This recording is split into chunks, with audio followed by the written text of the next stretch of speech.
Hello everyone, and welcome to Saturday Shenanigans, a weekly series where I, Dalton, and Cody cover some of the news from the past week that we either find interesting or have an opinion on. Let's get started. And here's the first story of the week. There's been a rumor floating around that the PS4 will come in a bundle with the Vita, and it's not a bad deal either. A well-placed anonymous source from Machinima has claimed that this bundle is going to be priced at $500 and is going to be available by the end of the year.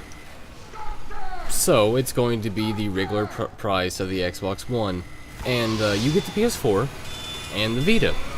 And from what I've like read or whatever, the Vita it hasn't really gotten the best sales, but it looks very cool to have, and like I would like one mainly because of the Uncharted game on it.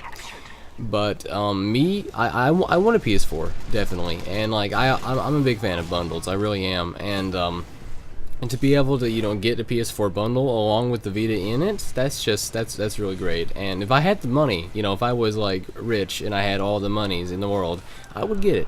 But I'm not, so more than likely I will not get this. But it's really cool, and I hope that this is more than just a rumor. I feel like this is a very good deal. I'm gonna get a PS4 anyway, and it's just gonna be $100 cheaper. And I think for this deal, I will probably actually jump on this. Because the Vita, not too jived about it. Like, it looks pretty good, but I wouldn't invest the current price in it. But I would invest $100 in a Vita all day, every day. That's a good deal. It really is. And with also from a standpoint of sales, the Xbox One by itself is $500, and with Sony, with this bundle for $500, you can get a PS4 and a Vita, and that's a big deal. That can definitely hurt the Xbox One sales and help the PS4s a lot, and as well as the Vitas, obviously, since it's included in the bundle. And I think that a lot of other gamers, and even like parents who see this, like their kid asked for an Xbox One, but they see the PS4, which of course they think is the same thing. With an extra handheld console for the same price, that's going to be a big deal. Also, if their kid wants online, they're going to see that the yearly subscription is $50 cheaper. The PS4 definitely has the upper hand when it comes to being cheaper, and so I think that this is going to help its sales a lot. But that's all I have to say on this, so let's go on to the next topic. Alrighty. Some members of the Dota 2 subreddit were taking a tour of Valve's Seattle office when a member noticed an internal chat log being displayed and decided to snap a quick picture. And this chat log was a piece of text that not only confirms that Source 2 is running, but that Left 4 Dead 3 is running on it. Valve. If you've watched the show before, we've talked about how much we love Valve and their awesomeness, and this just makes me even more happy. I love the Left 4 Dead series, even though I've never played it, but I still love it, and the whole Source 2 thing has me really excited, and I'm waiting to see them to actually announce this, because I'm very excited about this. What about you, Dalton? Well, I think it's good that Valve has finally learned to count to 3. Maybe we'll see some third games in a bunch of franchises that we like, especially Half-Life 3, which we've been waiting for quite some time. I just kind of wish that it had been confirmed that Half-Life 3 was running instead of Left 4 Dead 3. But, I mean, whatever, Left 4 Dead is a very fun series, and I'm looking forward to playing 3, and it's good news that Source 2 is running, because that means that Half-Life 3 could very well be on the way, since it's going to be running Source 2, and a bunch of other games could be as well, because they've been working on this for some time. But yeah, it makes me excited. I'm very happy to see another engine from Valve, which is, of course, one of my favorite developers, publishers, whatever. But on to the next topic. Xbox One is going to allow people with multiple accounts on the same console to share their Xbox Live Gold. They're calling it Home Gold, and it's a big deal as Xbox continually fights to level the playing ground between the Xbox One and the PS4. I swear, it just seems like every week, Microsoft just has something that one-up Sony, and then the next week, Sony has something to one-up Microsoft. And just, I'm always impressed by how Microsoft has been doing. Basically, if you log into your gamer tag on another Xbox One, all your digital content will travel with you, but it's only available while you're logged in. So that's cool. They actually had that like before on 360, didn't they? Yeah, I think so. Yeah. Yeah. So like, I mean, that's coming back as well. I don't know much about Home Gold, but it sounds really cool, and like the whole like part about being able to share on multiple accounts on the same console is really cool, and I'm glad that Microsoft's actually stepping up their game since E3. So I'm excited to see what Microsoft has even more in hand, and I'm excited to see what's coming out of Home Gold.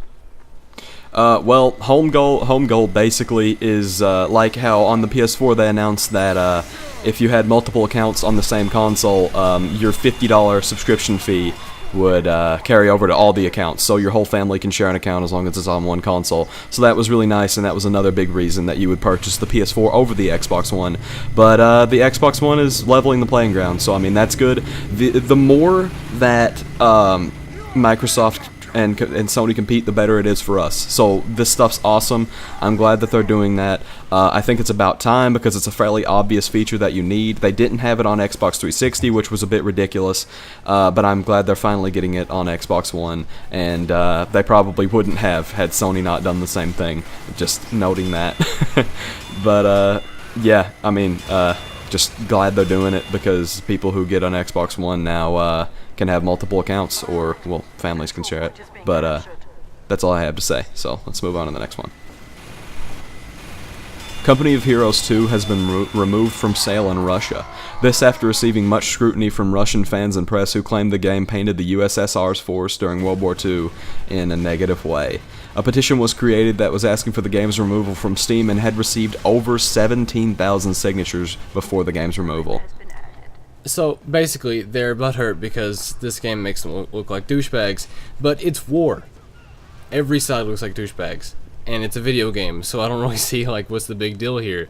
I mean, you know, this was in the past. You might have been a douchebag then, but maybe you're not a douchebag now. I don't know, but just I think this is really, really stupid how they're handling this, and I don't really see a point in it. Oh, I'm 100% with you. I think it's people looking for a reason to get pissed off. For pretty much no reason. I mean, yeah, like Cody said, everyone's a douche in war. What do you expect? I know the first Company of Heroes portrayed all of the Allied forces as, you know, these brave guys, and painted them as heroes, which in this game it gave a little bit darker side to the Allied forces, specifically the USSR. But I mean, yeah, it's war. What do you expect? And I think that this is just unreasonable and stupid that that people will get mad about it.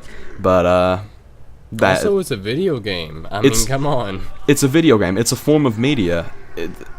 There's no reason to get mad about it. I mean, I feel like if this were a movie, nobody would get pissed off. It's ridiculous. This whole situation. But that's all I have to say on this. So on to the next one.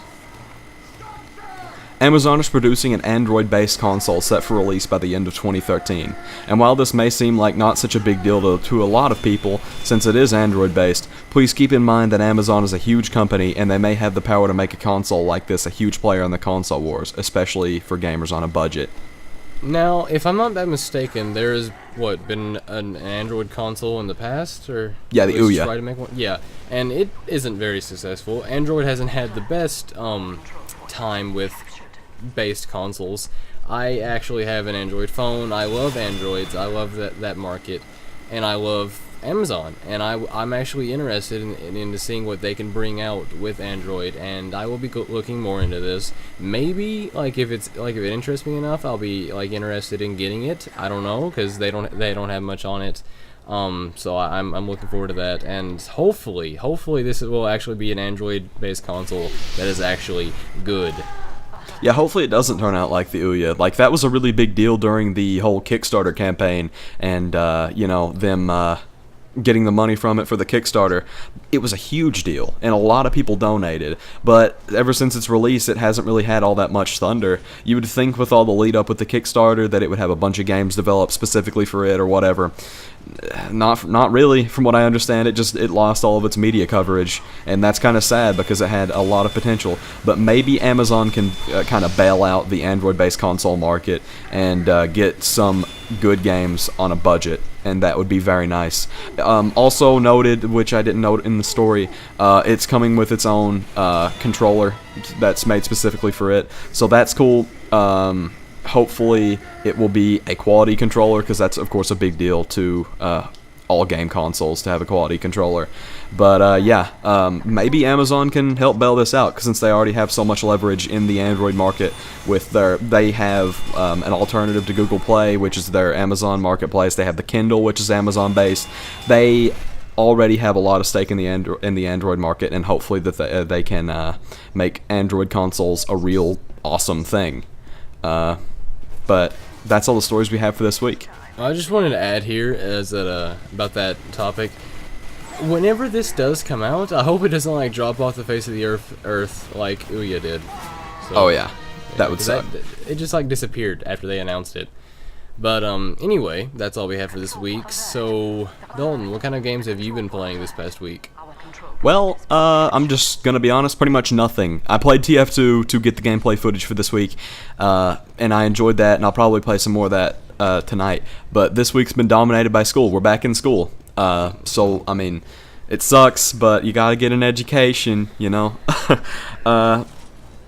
Yeah, I don't have as much time for gaming as I did during the summer, sadly. So, I plan on playing Sleeping Dogs very soon. I have that downloading since I bought that during the summer sale, but I've just been worn out after school these past few days. So, maybe next week I'll have more to talk about. How about you, Cody? Well, I'm just like you, dominated by school. Yeah, like we're back in school, and that it kind of sucks because no more summer, but it's also kind of good because, like you said, education. But I haven't really been playing anything. Like I played some Pokemon Emerald earlier this week before school started, but since school started, which was like 3 days ago, I've been dominated by it. I'm at school, and then when I come home, I'm extremely tired, and so I just kind of lay down and sleep. Oh yeah, same. Except I would like to note that my life's pretty much been dominated by school and Breaking Bad. Trying to catch up on that before the season airs, the 11th. I'm so excited. But that's really unrelated. And actually, this is a short episode since we didn't have much to talk about in the way of games. But if you enjoyed, please like the video, subscribe if you want to see more like this, and comment telling us what you think of the stories this week. See you guys next week. Goodbye.